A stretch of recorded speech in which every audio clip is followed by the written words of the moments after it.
Listen, you can still hear them. Those 8 massive contra-rotating propellers screaming over the Arctic, a sound so loud it arrives before the plane itself. But this one vanished in 1979. For 40 years, it sat entombed under 6 feet of solid ice on a frozen lake no one even knew existed. When a survey team finally pulled it out, the bomber was nearly intact. The real question wasn't how it crashed. It was what the flight recorder revealed about the 4 men who put it there. The Tu-95 Bear was the Soviet Union's airborne doomsday machine. In 1979, one vanished without a trace. Now, a specialist recovery crew has pulled it from a frozen lake. They expected technical artifacts. Instead, they found a mystery that begins with a single blip on a sonar screen. The blip was faint, almost dismissed as a glitch. Anthony Vasquez, leading a geological survey for Arctic Solutions, was mapping deep mineral deposits under a nameless frozen lake 400 miles north of Arkhangelsk. His ground-penetrating radar was scanning through 60 feet of ice and water when the return signal spiked. Not rock, not ore. A metallic mass 160 feet long, with 2 wings swept back at 35 degrees. The silhouette was unmistakable, a strategic bomber, the type that carried thermonuclear weapons. His Moscow backers wanted geological data. They got a phone call instead. Within 72 hours, a specialist cold water dive team stood on the ice sheet, cutting a triangular dive hole with hot water saws. When the first diver descended into the black water, his helmet camera transmitted a ghost. The enormous tail fin broke through the gloom first, a faded red star bleeding through decades of sediment. Then the fuselage. Then the 4 engine nacelles, each housing 2 massive contra-rotating propellers, frozen mid-rotation like a stopped clock. It was a tuple of Tu-95 Bear, and it was sitting upright on the lakebed, landing gear deployed, as if it had gently touched down on the ice in 1979 and simply waited to be found. That was the first impossibility.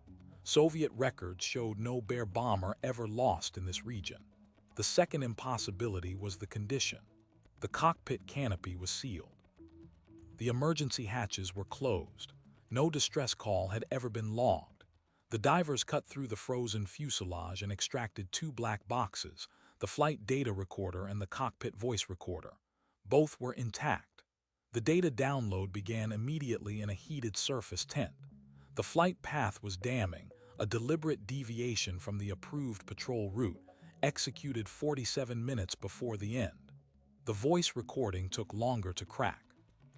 When the audio finally played, the translator stopped breathing. The pilot's voice was calm. The final seconds were scrambled, but 3 words cut through clear as ice. "No one follows. No one follows." The translator said it again, then pressed play a 3rd time.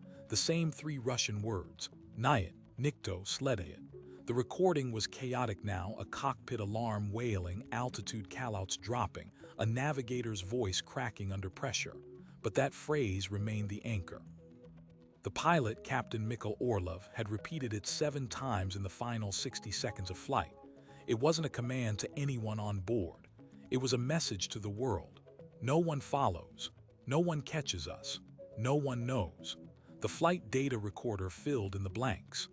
The Bear had taken off from Olnya Air Base on March 11, 1979, for a standard Arctic patrol. 2 hours into the mission, Orlov made an unannounced 38-degree turn northwest, straight toward the Norwegian Sea. He cut all radio contact. He descended below radar coverage.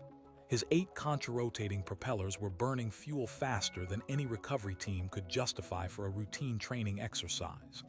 9 minutes after the turn, the bombardier's console recorded the ejection of 16 live Kh-55 cruise missiles, every single one of them, into the open ocean.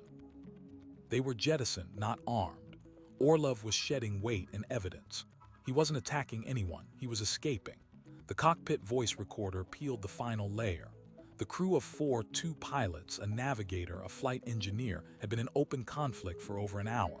The navigator, Lieutenant Volkov, accused Orlov of treason. The flight engineer pleaded for a return to base, citing fuel calculations that now made reaching Allied airspace impossible.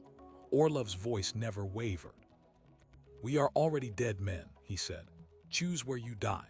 An engine began sputtering. Ice was forming on the wings. The temperature outside was minus 47 degrees. Then the lake appeared, a long, flat sheet of black ice on the radar scope. Orlov lowered landing gear and brought 90 tons of Soviet engineering down onto a surface never designed to hold it. The ice groaned, cracked, and held.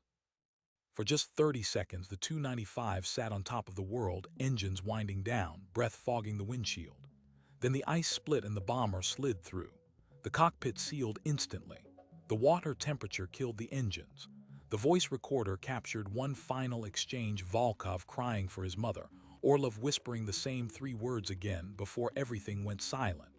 The recovery crew sat in stunned silence. They had expected a crash site, not a burial vault.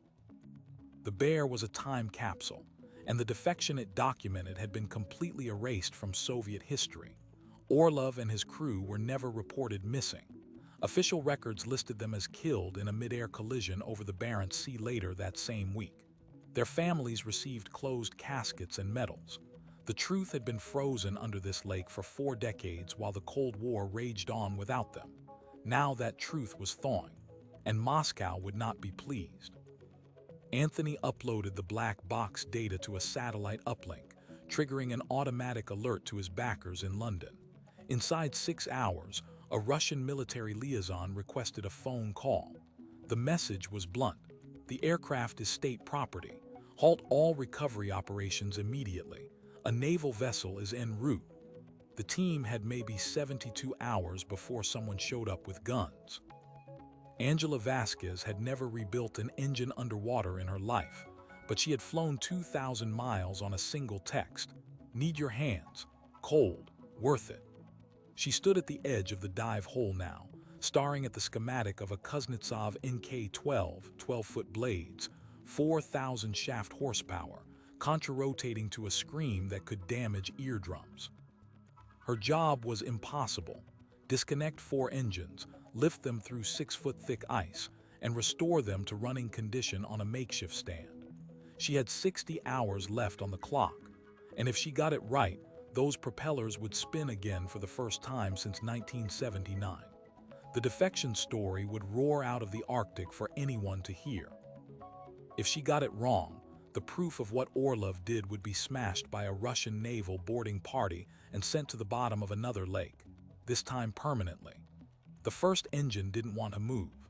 The water was 34 degrees, just above freezing, but the divers had to cycle every 15 minutes or risk hypothermia. Angela watched from the surface tent as her crew cut the mounting bolts with hydraulic shears, each one shrieking through decades of corrosion. The Kuznetsov NK-12 weighed nearly 5 tons. Lifting it through 6 feet of ice through a hole barely wider than the nacelle required a gantry crane that didn't yet exist on this lake. Her welders were building it from salvaged steel and prayer. While Angela fought physics, Anthony fought the clock. The satellite phone rang again, not Moscow this time. London. A journalist from the Times had somehow gotten wind. The Arctic Solutions backers, nervous about their geological contracts, wanted the story contained. If Russian authorities boarded and found classified hardware intact, every permit the company held would be revoked. Anthony made a choice. He uploaded a 4-second audio clip, those 3 words: "No one follows," to an encrypted server in Zurich. Insurance. If anything happened to the team, that file would go live. Then the black boxes gave up one more secret.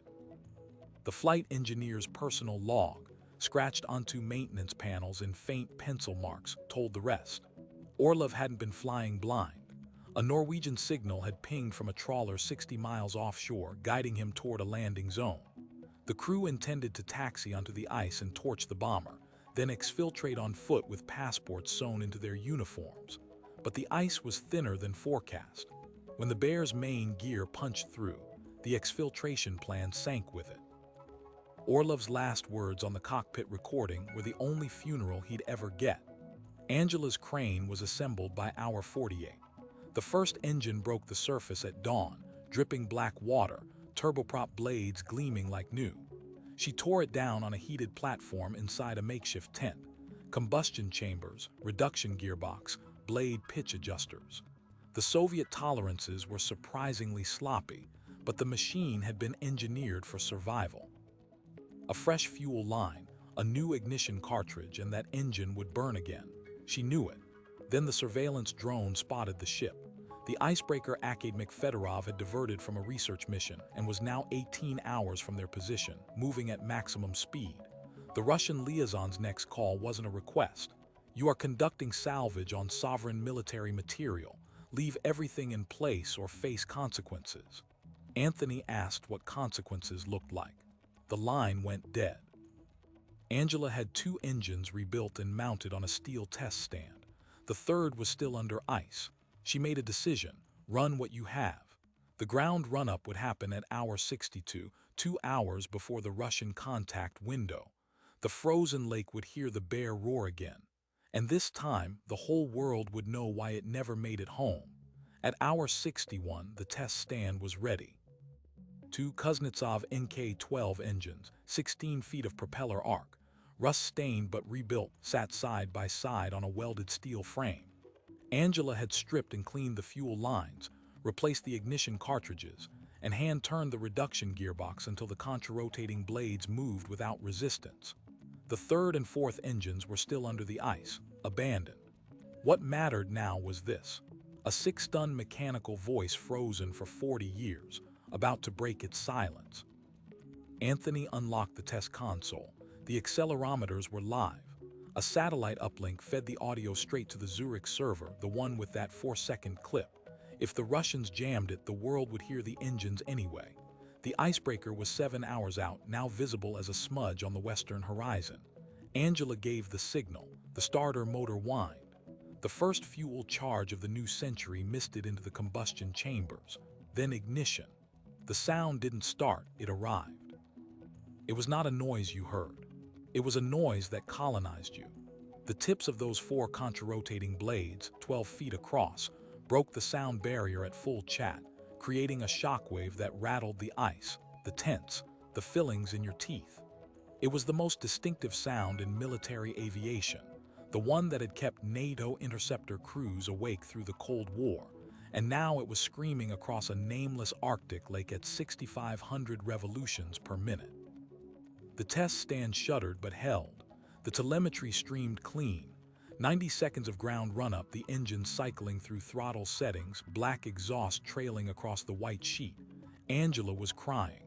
So was the diver who'd first cut the hole. The roar carried for miles across the flat ice, a mechanical ghost given voice. And then it cut. Silence rushed in, colder than before. Anthony uploaded the full file package. 5-hour cockpit voice recording, flight data, Orlov's final transmission, and the pencil-scratched log from the flight engineer. It hit the encrypted server at 4 in the morning, Central European Time. Within 20 minutes, a reporter from the International Herald Tribune had confirmed the digital signatures.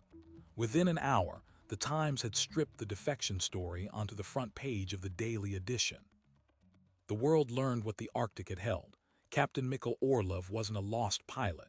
He was a defector who chose the ice over the gulag. The Russian icebreaker arrived at hour 68, but the boarding party found no classified hardware, no state secrets in the wreckage, just a dismantled bomber and a crew packing gear. The engines sat disassembled on pallets, tagged for a museum in Norway that had already agreed to house them. The black boxes had been copied, not removed. Moscow's last play was a court filing that never went anywhere. The final detail came from Orlov's widow, still alive in a small apartment outside Murmansk, now in her 80s. She'd been told her husband died a hero on a training mission. She received a posthumous medal and a pension. When the Times journalist reached her, she listened to the 3-word phrase on the reporter's phone. Nyet, nikto, sledayet. She said nothing for a long moment. Then softly, he always said the ice would keep him. She asked only for a copy of the audio, not the medal. That same week, a small candle appeared in the window of her apartment, burning every night. The bear's scream had carried the truth home. The Cold War didn't vanish with a treaty. It went under the ice. Mikhail Orlov's widow now knows her husband's final act wasn't a crash, it was a choice. That candle in her window is for him, and for every crew whose story was buried by a state that preferred silence.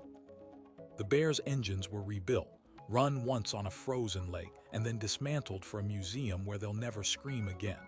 But the truth Orlov tried to protect, the one he whispered 7 times before the ice took him, has finally broken through. The question that lingers isn't whether more bombers lie beneath Arctic lakes. It's how many. And who else is down there waiting for a signal. If you want to see what we pull up next, hit subscribe and ring the bell.